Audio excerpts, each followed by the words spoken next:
Hola, muy buenos días. Bienvenidas y bienvenidos al Seminario de Estudios sobre el Futuro. Bienvenidos al Seminario de Estudios sobre el Futuro. Bienvenidos a...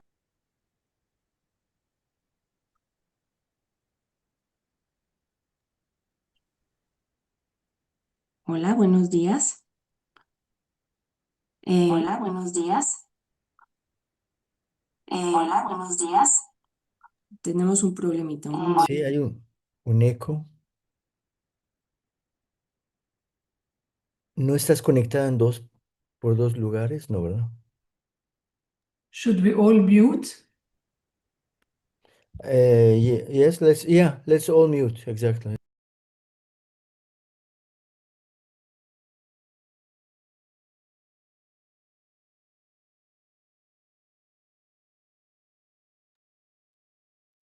Bueno, tercera llamada, tercera. Bueno, tercera llamada, tercera. Ok. Bueno, tercera llamada, tercera.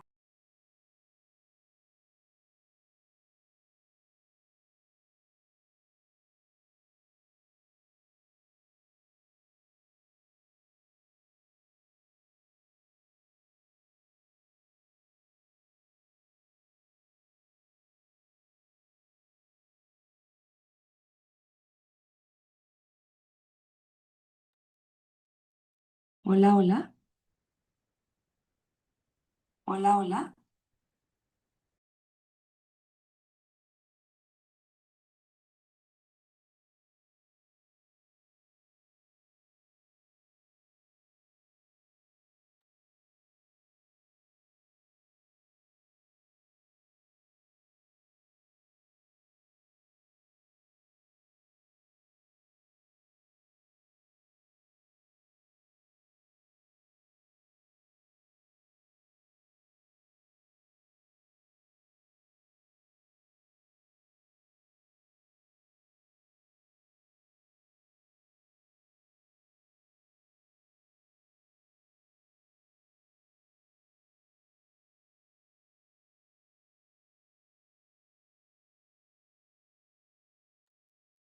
Creo que ya va a funcionar. ¿Sí? Buenos días. ¿Me escuchan? Sí, sí, ya funciona. Finalmente, ok, Ok, muy solucionamos bien. un problema Entonces, técnico ok, con el podemos... audio. Disculpen. No hay problema. Bienvenidas y bienvenidos a la sesión del Seminario de Estudios sobre el Futuro. El día de hoy tenemos el gran placer de recibir a tres invitadas que se están uniendo a nosotros a esta transmisión desde Beirut. Tracy Sacker, Tania Haddad y Lina Abu Habib. En un momento las voy a presentar en inglés. Voy a cambiar pronto al inglés porque es el idioma que tenemos en común con nuestras tres invitadas. Espero que no sea un impedimento para que nos puedan seguir en esta sesión. Welcome, Tracy, Tanya, Lina. It's a great pleasure for us at the seminar on studies on the future to welcome you and have the chance to listen about your amazing research and the recent book that you have published, which is entitled Transformative Feminist Mobilization in the Arab Region, A Decade of Activism. The book is out with Routledge just this year, 2025, and it's part of the series Innovation in International Affairs. So, from the international affairs view, but also from the angles of gender studies, forced migration, transnational movements. This presentation is very special in our seminar. We are greatly looking forward to it. And let me briefly introduce our three speakers, and then I will quickly give them the microphone. I hope that you will not have the same problems that I had with your microphone. So let me begin with Tracy. Tracy is a senior researcher at the Asfari Institute for Civil Society and Citizenship at the AUB, the American University of Beirut. She has published articles on women's rights, on feminist movements, and also on the interorganizational relations in response to disasters in the Arab region, particularly in Lebanon. Welcome, Tracy. Tanya Haddad is Associate Professor of Public Administration and Nonprofit Management. She's widely recognized for her work and scholarship on civil society, nonprofit governance, citizenship in Lebanon, and the wider Arab world.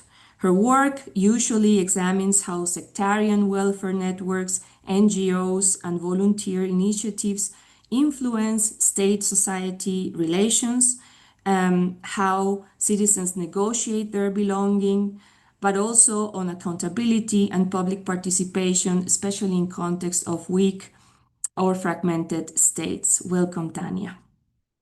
And last but not least, Lina Abu Habib is the director of the Asfari Institute for Civil Society and Citizenship at the AUB. She's also the secretary at the board of the Urgent Action Fund, a chair of the board of the Doria Feminist Fund, a member of the editorial committee of the journal Gender and Development. And she has worked and keeps working, I would say, with numerous international and regional organizations on designing programs for the Middle East and North Africa, which will address gender, citizenship, care, economy, and leadership. She's a past secretary and chair of AWID, the feminist organization, and has published widely on care economist, feminist recovery, citizenship, and feminist movements in the MENA region. And as of late, she's also working, I know, on feminist foreign policy. So we are very, very privileged to have these three scholars here. I'm more or less a witness that they keep working on these issues. They are themselves very involved in feminist activism from the transnational and international angles as well. So without any further delay, I will pass the word to the speakers. They will all contribute to a collective presentation that will introduce us to the research, their key findings, and also the iterations of the feminist movements in the West Asia and North Africa region, and also the scope for this feminist mobilization in the future. So the floor is yours.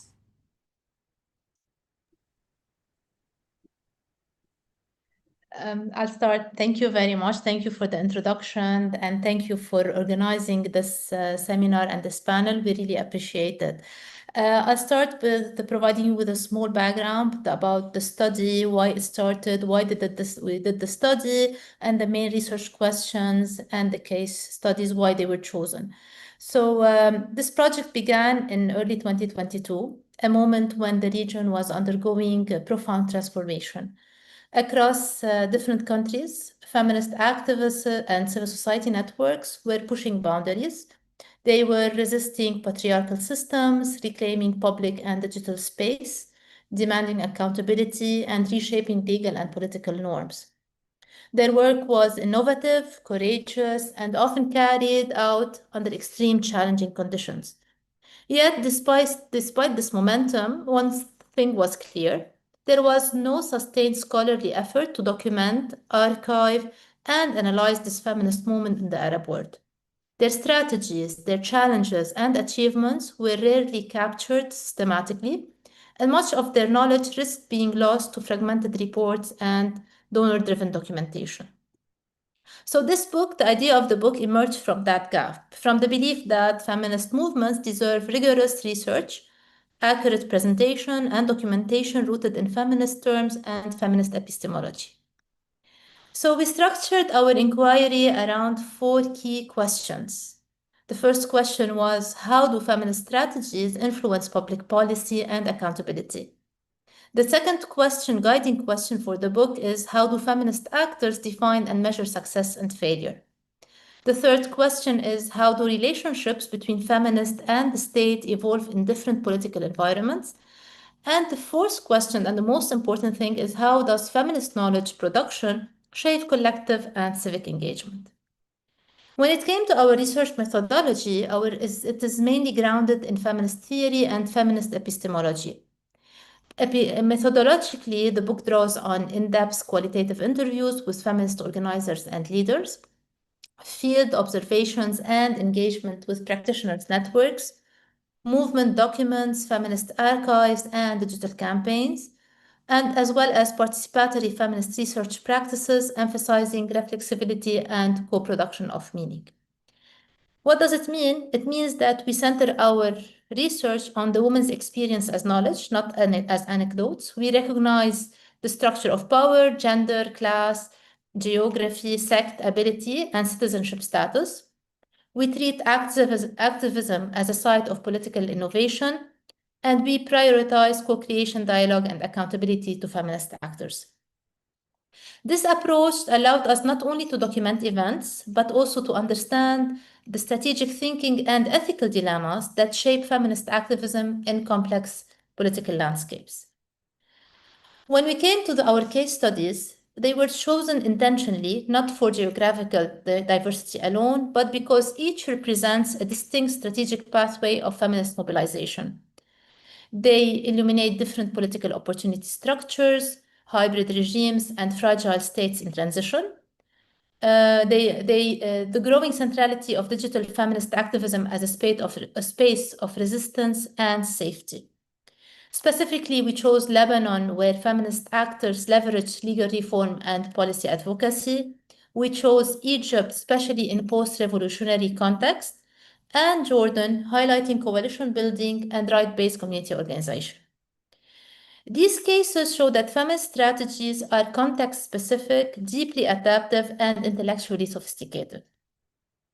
Whenever it came to our major findings, across contexts, we observed that feminist movements, first of all, are central to democratic accountability and governance. Second, they operate through coalitions across class, religion, and identity. They measure success beyond policy ones, including narrative shifts and expanding civic spaces. They engage the state through both confrontation and negotiation. And they produce feminist knowledge that documents and builds counter-narratives and sustains movement across the generations. If I'm asked about the major lesson from this book, I would say that there is one lesson from this book, which is feminist activism in our region survives because it evolves. It evolves in strategy, languages, alliances, and understanding of power. It evolves because of necessity, because women in our region cannot afford to pause their struggle.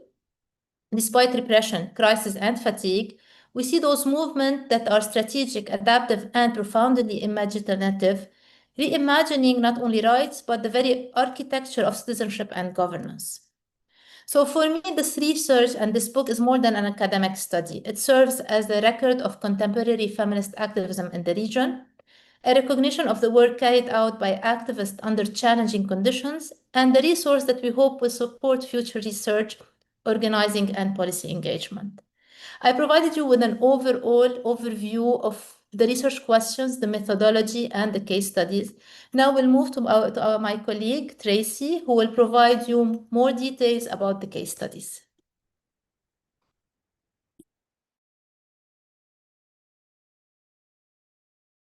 Okay.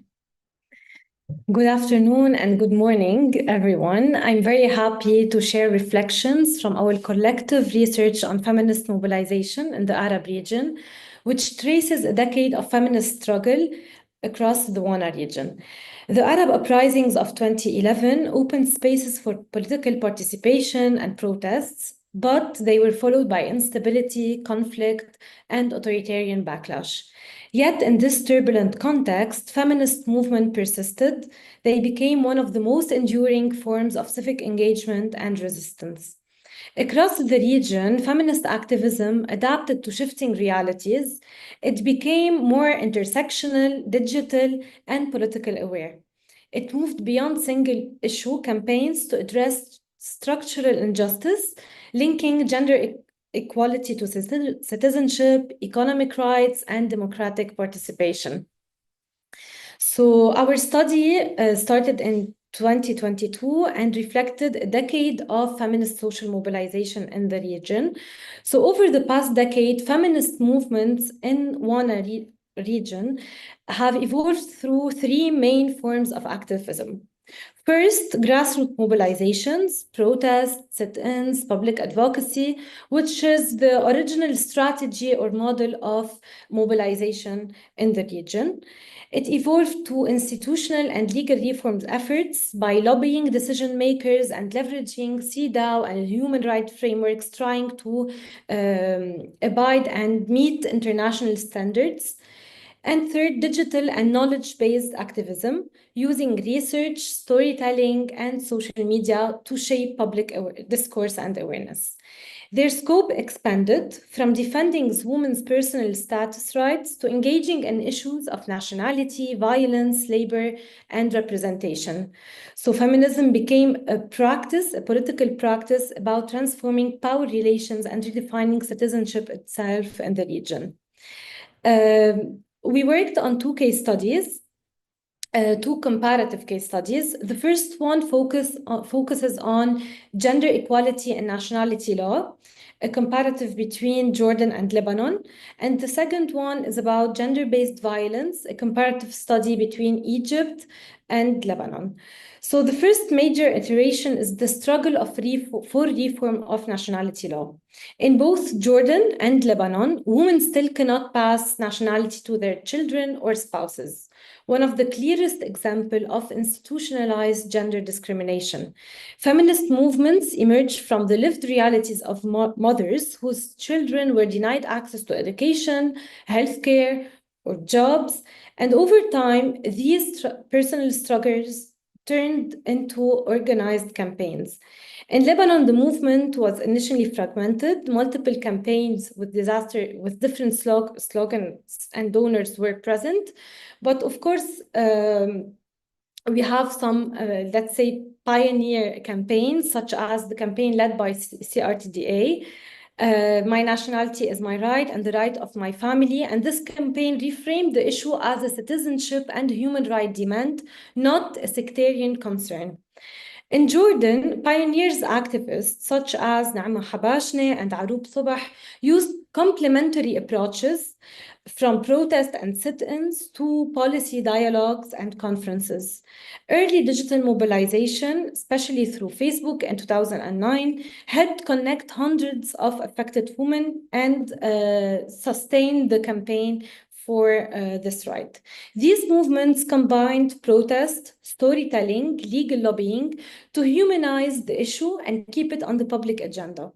Both movements faced the same structural barriers, the lack of political will, rooting in fear, for example, in Jordan, fear of altering the demographic balance linked to Palestinian refugees. In Lebanon, fear also of upsetting sectarian balance amid Syrian and Palestinian displacement.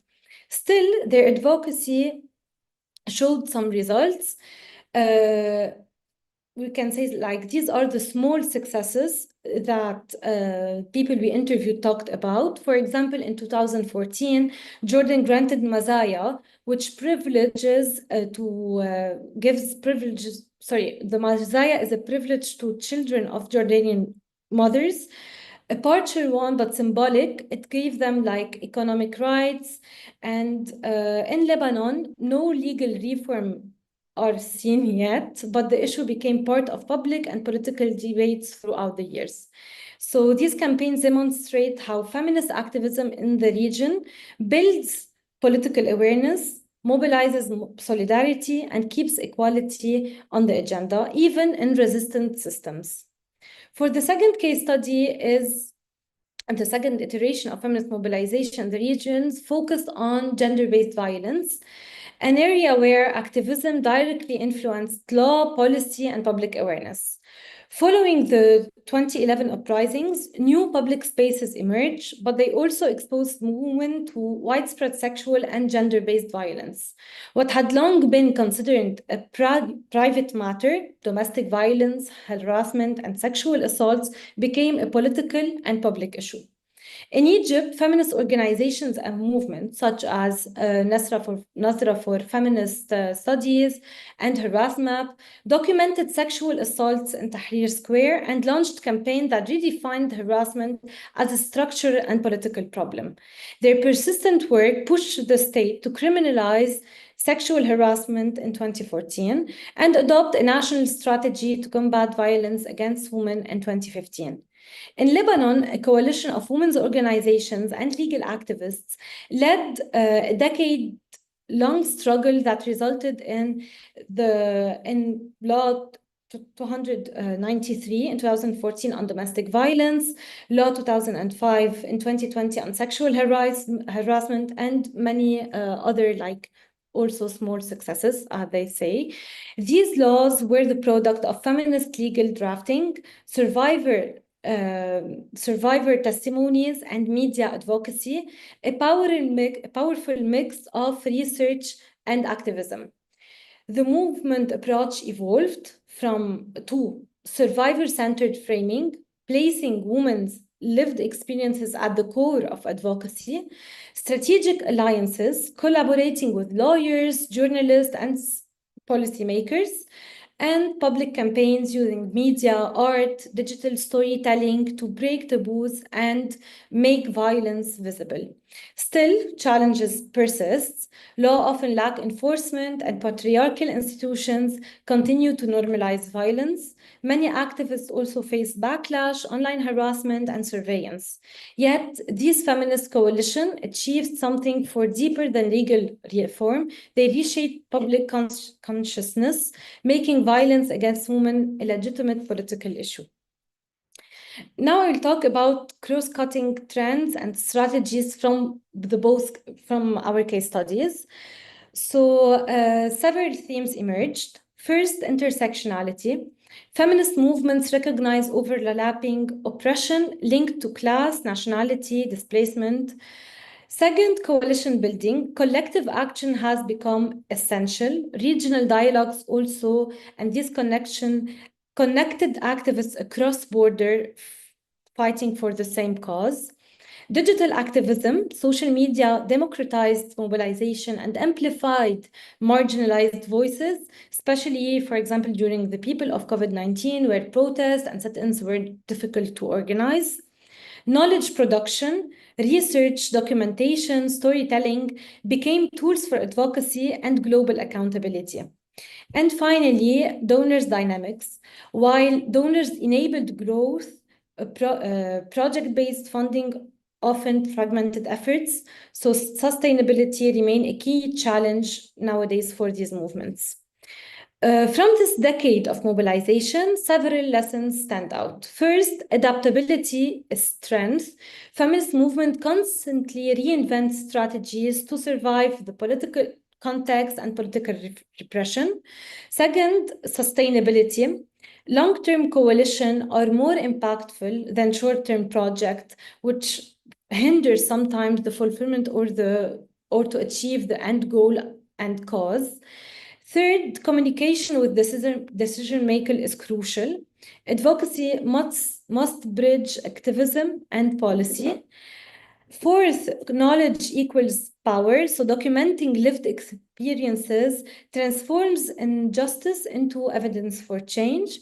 And solidarity must continue across generations, sectors, and borders. So despite patriarchal laws and authoritarian environments, the feminist movement in WANA has kept civic life alive, turning resistance into collective imagination for a fairer future.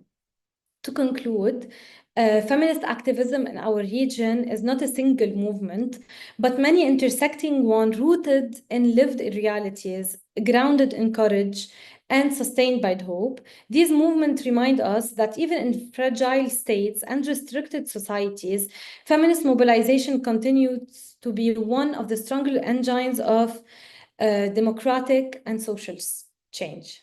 Thank you. Now it's Lina's turn, pioneer of this topic, actually. Thank you. Thank you, Tanya and Tracy. Thank you so much, and I think you have really a summary of the genesis of the idea, but also all the process and all the journey. I just want to make a few comments about what was happening when the research was taking place, and where are we now.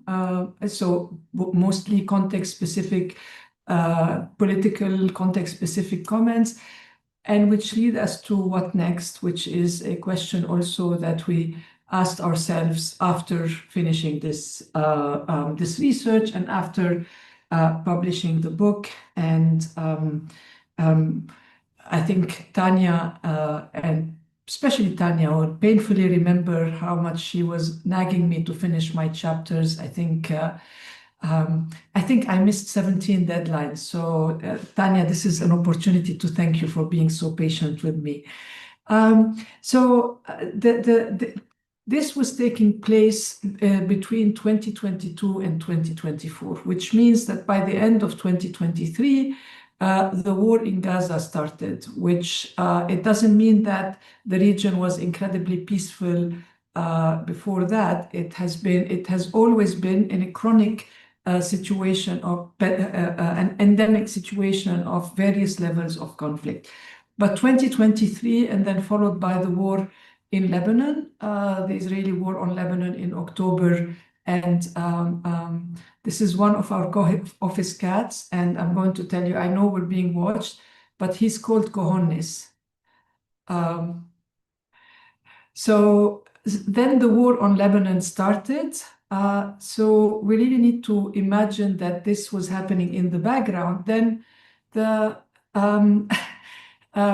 and then the ceasefire in Lebanon started, and then a week later, which was the first week of December, the Syrian regime was toppled. So all of this was happening not really the background. This is what was happening, which even brought so more to the forefront what is going to be the role of feminist civil society.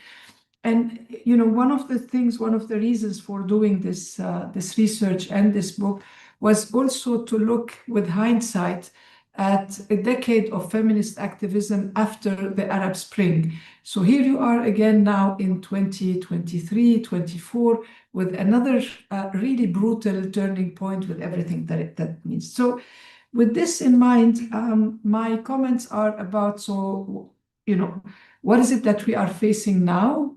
Which determines what would be, in response to your question, Luigi, which is the future of feminist movements in the region.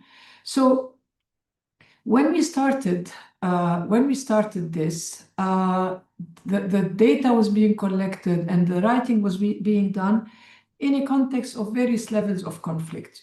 Some more than half of the countries in the region are in conflict. Those that are not in conflict, like we had, for instance, we had Egypt and Jordan, and certainly Lebanon. They were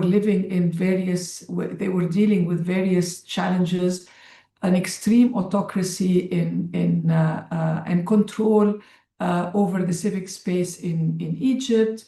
An autocracy plus a conflict in Syria, and a complete breakdown in Lebanon, an autocracy in Jordan. So this was the constant when this was happening. When this was happening, also Lebanon was going through a polycrisis, an economic crisis, the aftermath of one of the biggest explosions in the world, with what we have identified. And I think Tanya has an amazing book that she published right after the explosion, which explored the role of international and local civil society in responding to the explosion. So there was this dynamic happening, and also a dynamic of feminist groups who were moving from uprisings into economic crisis, explosions, etc. And it really also circles back to what Tanya was saying, how little the very limited archiving and documentation of feminist voices and what was happening then. So we're hoping at least that what we did helped fill in a gap in this absence of feminist archiving. And also living in a continuous situation of of failing states and failing economies in the region, and failing accountability system, systems that allow impunity. They allow impunity for gender-based violence. They allow impunity for discrimination, etc. What do we see now? What do we have now as we're presenting these findings from 2022 to 2024? And what is it that is going to shape the kind of the future of the feminist movement? Well, one, Tracy mentioned it, but I want to emphasize it because it has, multiplied manifold, which is the issue of surveillance that has become an issue that targets social movements, change movement, transformative movements, but essentially feminist movements. And why is it more targeting feminist movement? Because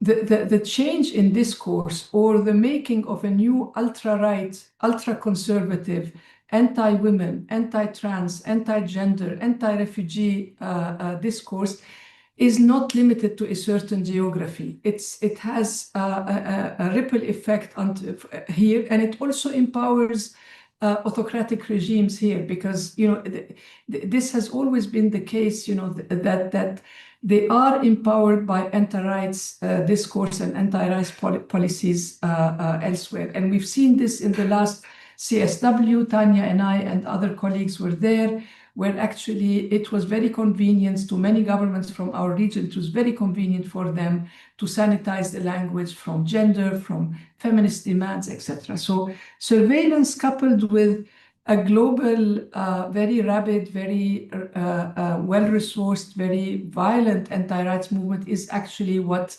these feminist movements are dealing with right now. But coupled with this is, the major blow that started in January with the shrinking funding, or the disappearance of funding. And I know, that as we talk with various stakeholders in the civic space, and also feminist movements, which are not homogeneous, they're really diverse. There's always a critique of donor dependency on US aid, imported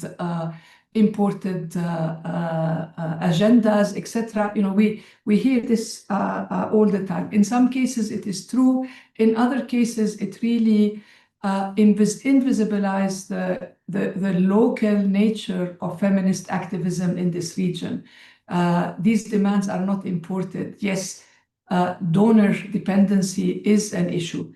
But now, all of a sudden, overnight, there is no more resources, no more funding. But of course, not for the military. There's no more funding and no more resources for feminist activism and for social justice. So that is, when we were doing this research, we had funding to do it. Today, if we were going to do it, we will not be able to raise funds to do it, as simple as that. Because on the one hand, shrinking funding, but also on the other hand, because of what the research is about. So that is something that I think is important for all of us in this room.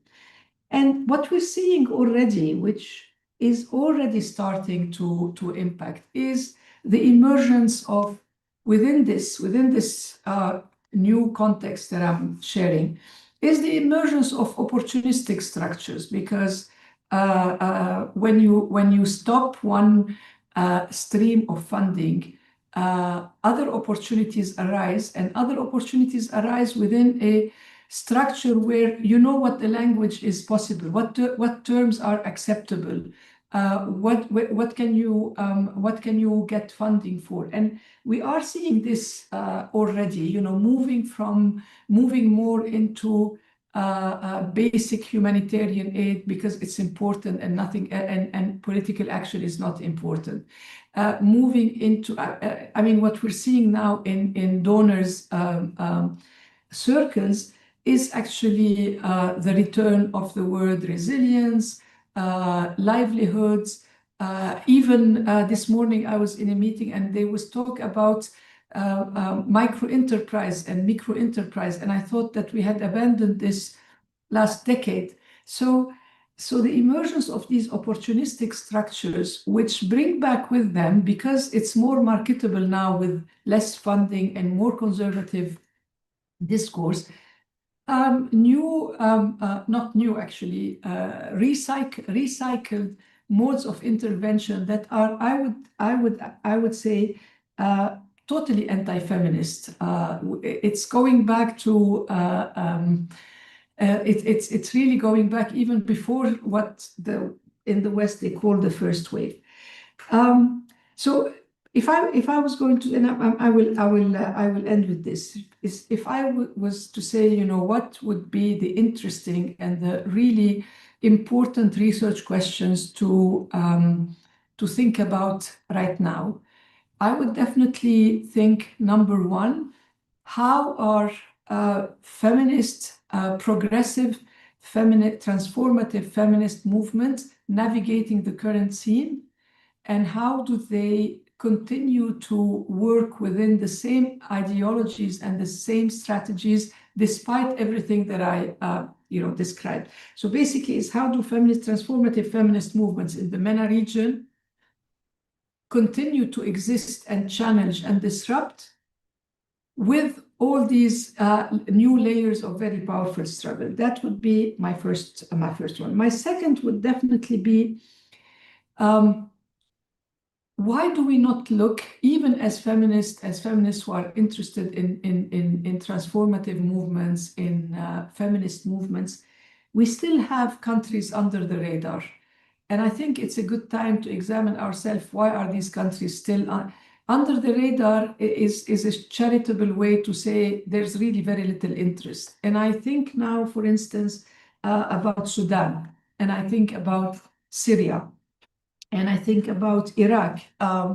The feminist colleagues have done a lot of work on Iraq during the past 2 years, particularly, and a lot of it has not been successful because they did pass a law that allows marriage of girls at 9 years of age. So there's been a lot of anger, a lot of activism, etc. And when I see right now this week, they had elections and it had a truly male-dominated tribal face. It's actually quite worrying, with a very, very conservative, anti-women, anti-rights, and by default anti-queer politics. So how do we use feminist research as a tool to amplify voices of feminist activists in these countries that continue to be poorly recognized? What about the major transformation in Syria? And in Syria, we have, no one who knows the context can deny the role of feminist activists in the diaspora in pushing for a regime change and in pushing for a different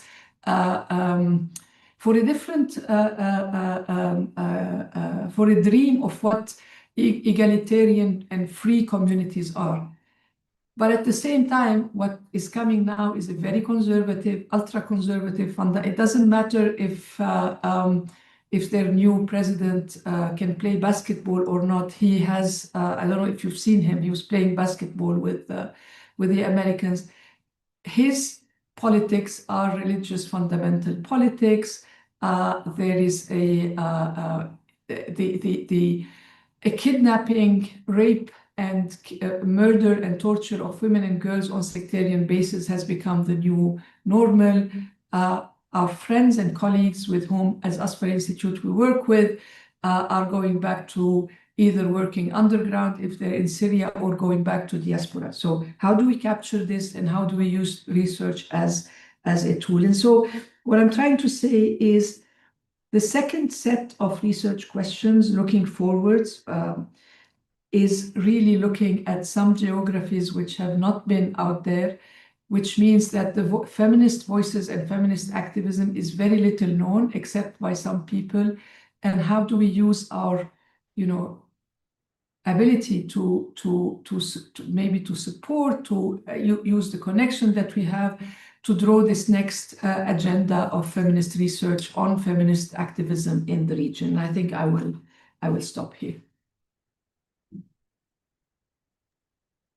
Excellent. Thank you to the three of you. This was not only very informative, but also very inspiring. I didn't expect to be, this for, in light of the challenges that Lina just mentioned, I didn't expect this to be just also a source of inspiration, but especially Tracy's intervention really made me see what's the power of this activism, and in terms of creating a legitimate political issue, going back to this basic concern of making the private and the personal political and public, and how that has become a reality for many issues, such as nationality transmission, that could have been phrased for a very long time still as a family issue, as a traditional issue, as a national issue, and how these movements managed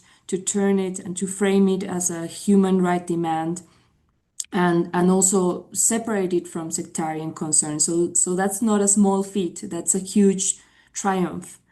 So I'm very inspired by that. I wouldn't like to take over the microphone for too long. I have several questions, but I would first like to give the word to my colleagues if there are any questions. I see that something is coming up on YouTube as well, but let's hear it from my colleagues from the seminar if any of you has a question first.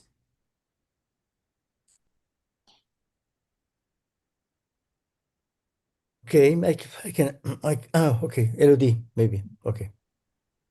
Go ahead, Ilan. You go first, maybe, no? Yes, Okay. go ahead, Ilan, and then Elodie. Or I'm sorry, Ilan, let me give the word to Elodie because she told me she needs to go to another conference in Yes, 15 minutes. better. Go on, Elodie. Thank you. Thank you very much for your presentation. I think also it's inspiring, and I learned a lot about feminist organizations in the countries you study. And I have two questions that are not very large, I think. I would like to know if you could develop a little more on the transnational links between feminist organizations. I think it's, as an internationalist, it's very interesting for me to know more about this. And have you found connections with Latin America regarding topics or connections between organizations? Thank you. Thank you, Elodie. Can I answer? Should I? Yes, please go ahead, because also since Elodie has to leave soon, it would be good to have go ahead. Elodie, that's really interesting. I just want to comment essentially on the transnational part, and then I have one example on the connection with Mexico and Latin America.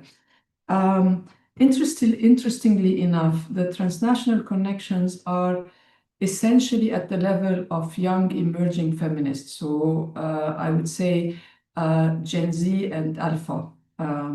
So the new emerging informal group. And this is very much facilitated by, feminist fora like AWID, like CREA, these, and I would say that the younger feminists are more connected transnationally than my generation or millennials.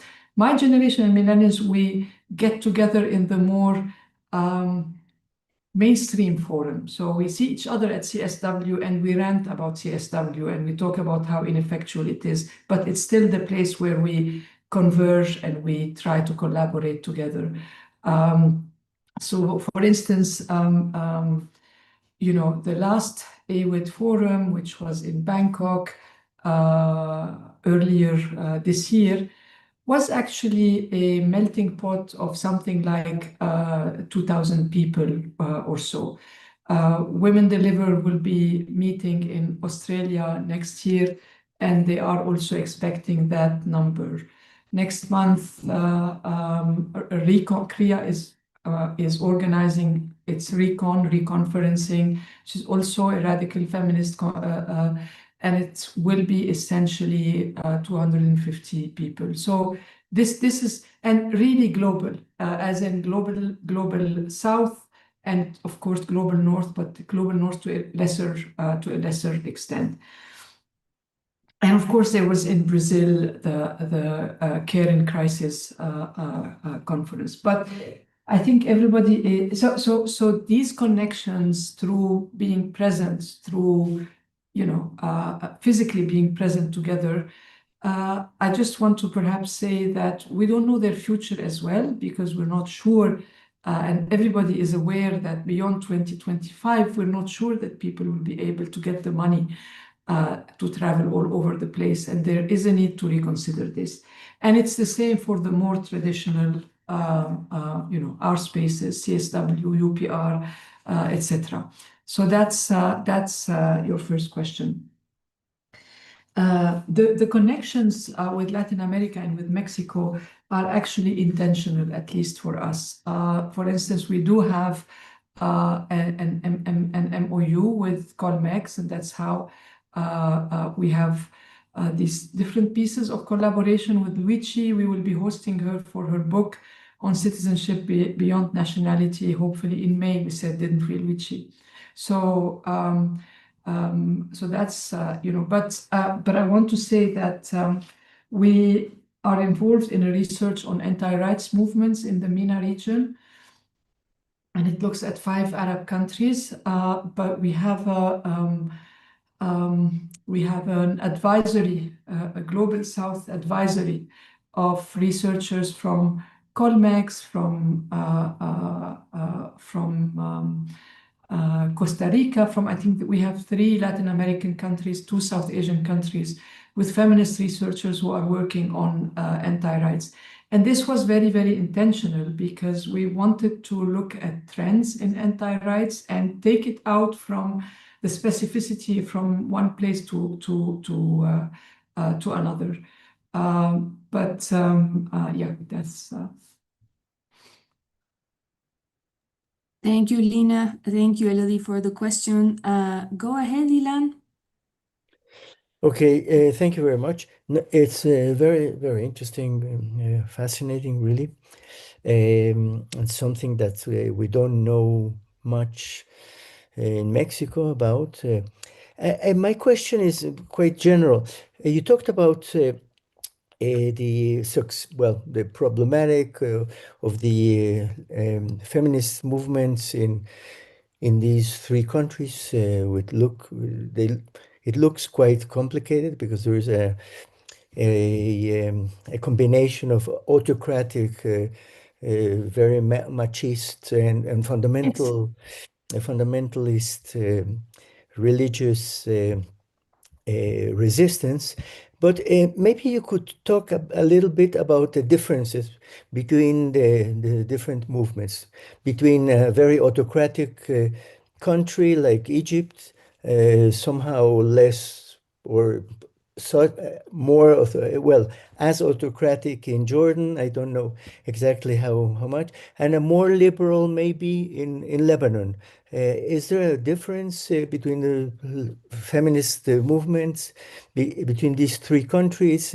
The context of these 3 countries makes feminist movements easier, more open, or not? I would like to hear a little bit about the differences between these three situations, these 3 contexts. Thank you. Thank you, Ilan. I will collect now Mauricio's question and prepare to phrase a next question that's actually coming from YouTube. Go ahead, Mauricio. Thank you, Professor Luisi, and thank you for the presentation. It was really, really interesting. And well, I have a question regarding the national context, in the understanding that there have been improvements in the implementation of strategies against domestic violence, etc. But knowing that in some of these countries, in these cases, public institutions or state institutions are weak, and they don't have sometimes the force to implement these strategies or to create long-standing policies. I'm really interested in how the solidarity that is built within the feminist movements has been translated to some support networks that could be institutionalized in some structures that could provide provide the services or protection in these areas where the state is not able to act effectively. So if there is some examples of these solidarity networks or of some institutions that are looking for some really specific topics regarding the feminist demands and the feminist or they're looking for the rights of women in the region. And thank you so much. Thank you. Would you like to reply to this round of questions, ladies?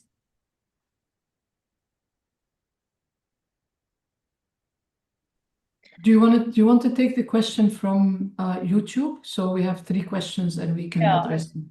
Of course, I can do that. And it's a great question. It's from Saúl Espino, who is watching us on YouTube. Can I say hi to And Saul? yes, of course, you can say hi to Saúl. He's watching you.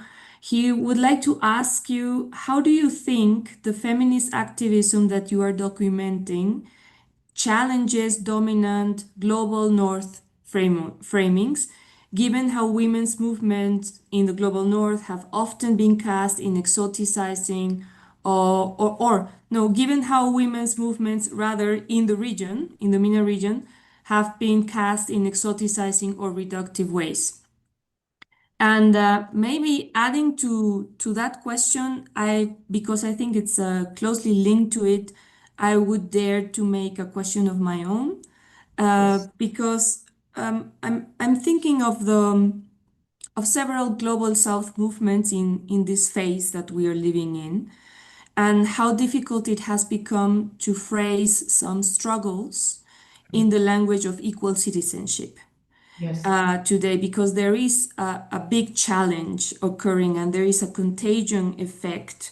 You know, far-right narratives are highly contagious across borders, and there is a very strange coupling or marriage going on between some native and indigenous grown movements with that far-right narrative. And they have, sadly, a common denominator every now and then, which is to deny the legitimacy of gender struggles and struggles for equal citizenship.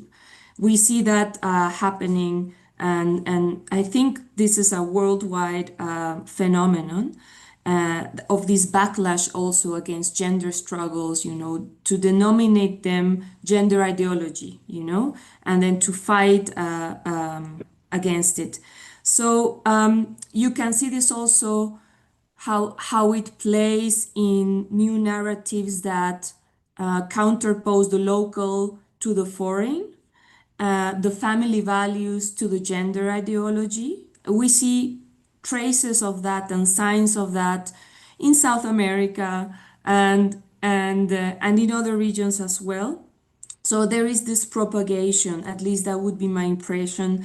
There is this propagation from international actors as well, but this is not very obvious to many, right? That there is also some sort of political entrepreneurship going on propagating these narratives. And I think it would be important to expose that political agency behind this propagation, to also to take the mask off the alleged decolonial understanding that goes back to family traditions and rejects this as a Western ideology, the fight for gender rights and women's rights and queer rights as Western impositions and Western ideology. So here's where I link my concerns a little bit to those of Saúl. Saúl is rather more concerned about this, you know, reductionist view on feminist struggles in the MENA region and the exoticizing view. I come from a different perspective a little bit, but it seems we're both concerned about these perspectives, international perspectives, and and so on. And I would like to ask if you see these narratives that delegitimize the fight for women's rights. Do you think that it is creating some cracks in the feminist mobilization in the region? Has it managed to affect the networks, or it hasn't been able to affect as of yet the networks and mobilization structures that you studied in the book? Go ahead. I don't know who of you three wants to chip in. You may all. I'll chip in first, if you want. Okay, these are really interesting questions. I'll make some comments. First of all, there's this now what you see, and it connects to your question and to Saul's question or remarks. And it also concerns the kind of the ways in which the framework of decoloniality is being really,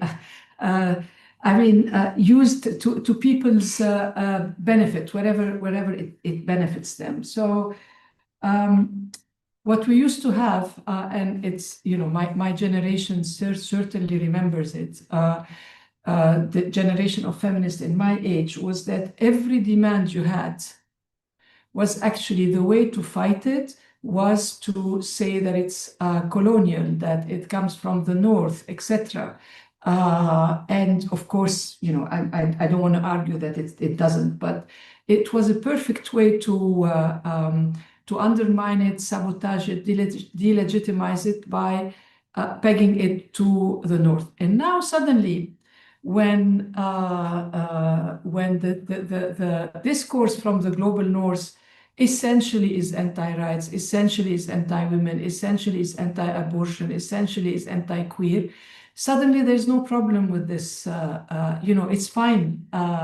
It's really okay. There's really no issue at all, which leads you to to two conclusions, I think. One is that we in our systems of governance, of politics, we were never really against an international project of anti-imperialism and of course, when we wanted to play and negotiate with colonial powers, we did so really happily.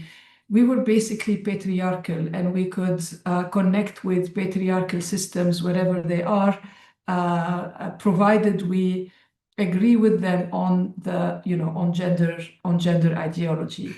And what is worth right now is that what we are exporting. So I'm sure you have seen or heard or read the latest reports of the UN Special Rapporteur on Violence Against Women, which is scandalous. It's atrocious. She, well, of course, and there has been many, two things in the region. It has been really polarizing.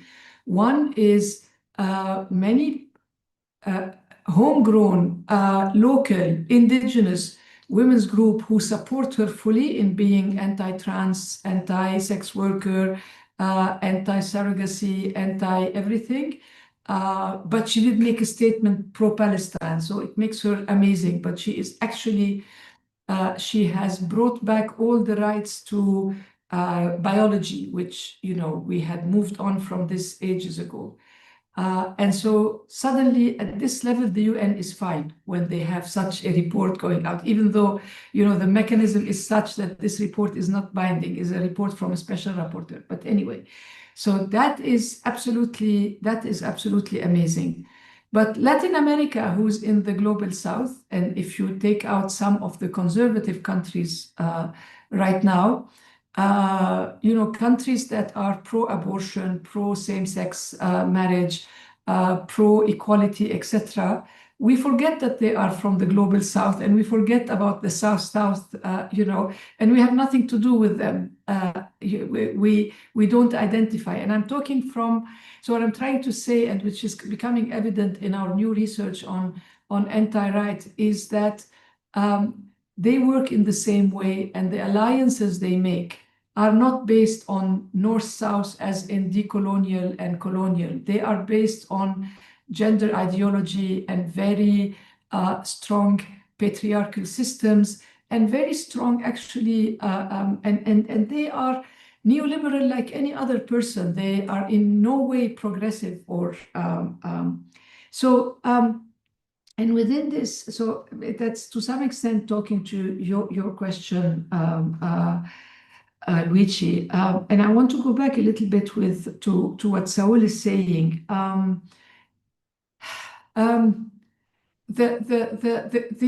I think, since Edward Said has identified the Orientalist gaze and, the othering and so on, no matter, it is still there, and it's in the donor's perspective. It's in, even colleagues and partners.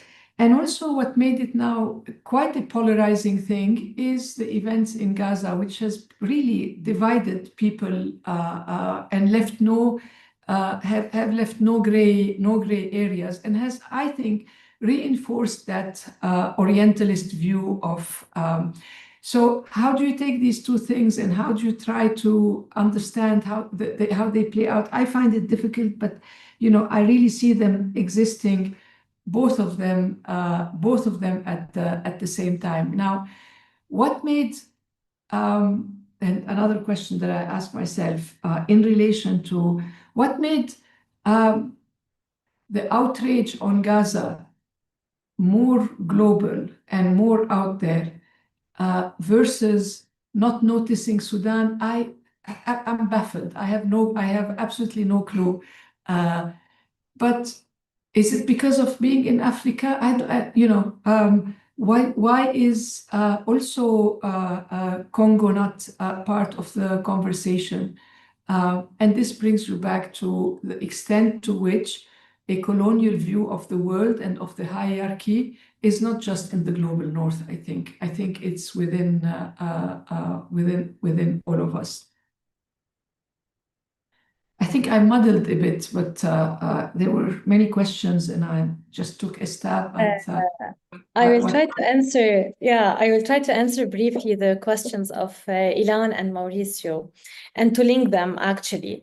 So, in terms of how solidarity has been translated in networks, so our research focus on the strategies adopted by these movements to achieve these, let's say, successes, more succession, and to advocate for change in these laws and to fight for these rights. And we've seen that although we have part of the characteristic of the movement started, for example, with protests and with leading ideologies or people fighting for this cause. But of course, digitalization and the use of social media helped a lot in creating these networks. And one thing that we can take as findings from both case studies is we've seen a link, or we have now a space where people who are victim from these laws are now have a space to talk about it. So we moved from having from talking about these causes, stereotypes, as you said, family issue, to having a place and a space, and they are at the core of the campaigns and of these advocacies led by feminist movements, civil society organization, and etc. So this is one point of how these networks were created, because step by step, we've seen that now we have spaces where victims are at the core of these advocacies. And this is maybe the first thing we can see about the evolution of the movement from before Facebook, before internet, and to nowadays. And in terms of the differences between the systems and Egypt, Lebanon, Jordan, although they are different, but the link between sectarianism and personal status law are the main challenges faced in the three countries. So we've seen that political will is linked to geographical fear and sectarian fear. And this is why, like, even though maybe the movement started in different ways, or the progress and evolution of these movements like took different paths, but at the end of the day, the thing that is hindering these movements are political will, fueled by geographic fear and sectarian fear that I mentioned in the presentation. Maybe Lina, if you want to add on these, but I tried to be a bit brief because we're ahead of time. Thank you. Thank you, Tracy. We still have one more question from YouTube. I'm keen to ask it because it comes from one of our doctoral students.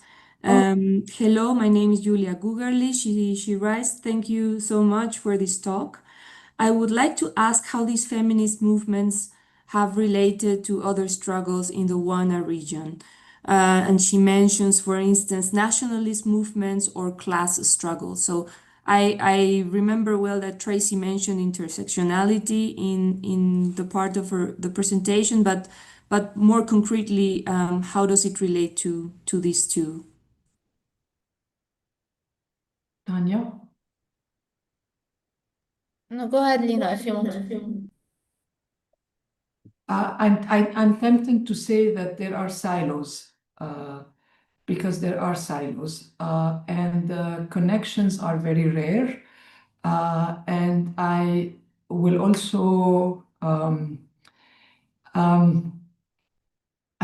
say that many of the other movements, and of course, I'm not generalizing, and it's particular to our regions, but for instance, the human rights movement, which has a history, I mean, it's been there and it's been in opposition for many countries and so on, has always been a seriously, and even movements, if you include political parties, left-wing political parties, has always been incredibly patriarchal, with scandals over scandals related to sexual harassment,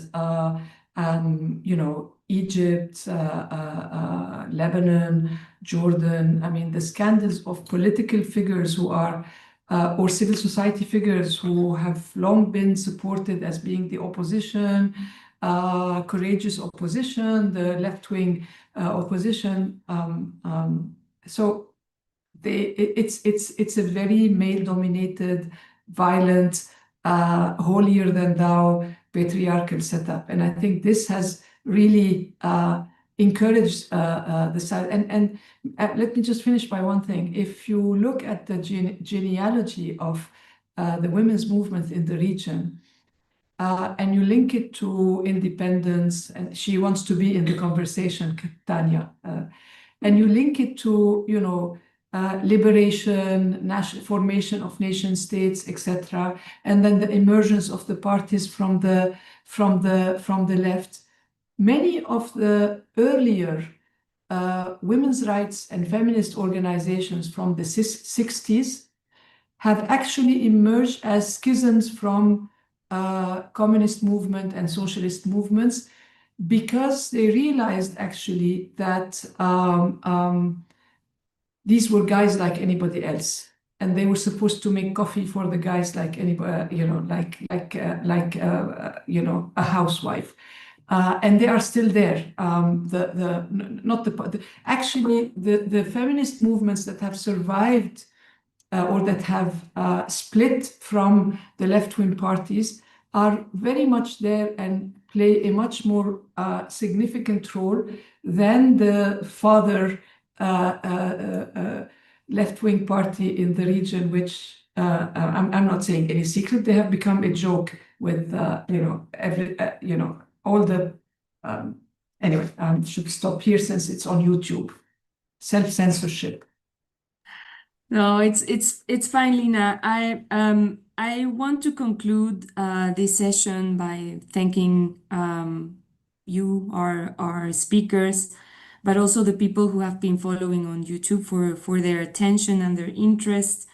I'm very inspired, and I think we're honored to have had you on our seminar, and to feature your important work on these issues. And I especially liked from the book, and I saw it again here in the presentation, that you're not afraid to put the finger on the wound and say the movement is not perfect. There are huge challenges ahead, and there is a lot of hardship to be overcome.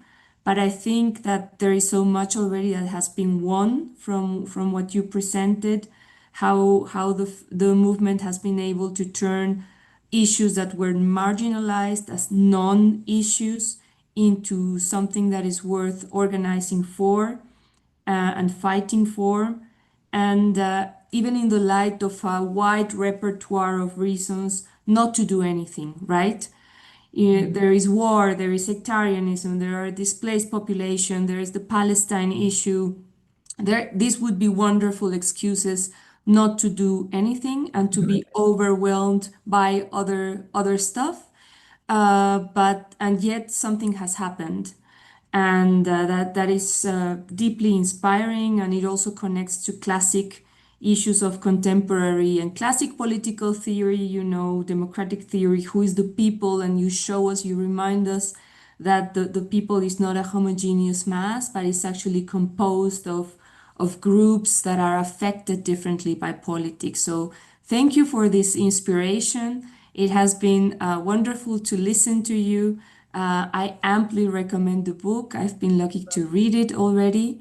And I look forward to many more collaborations between our Centro de Estudios Internacionales, el Colegio de México, and AUB and the Asfari Institute. And I mean, I here just echo what Elodie suggested, for more, transnational collaboration also between movements. Thank you so much. We're hosting you soon, hopefully, Luigi, in 2026. Yes, thank you. Thank you for having also, us. Mauricio, Ilan. Have a nice afternoon in Beirut. Thank you. Thank you very much. It was really Thank you very much. Thank you very much. excellent. Thank you all. Thank you.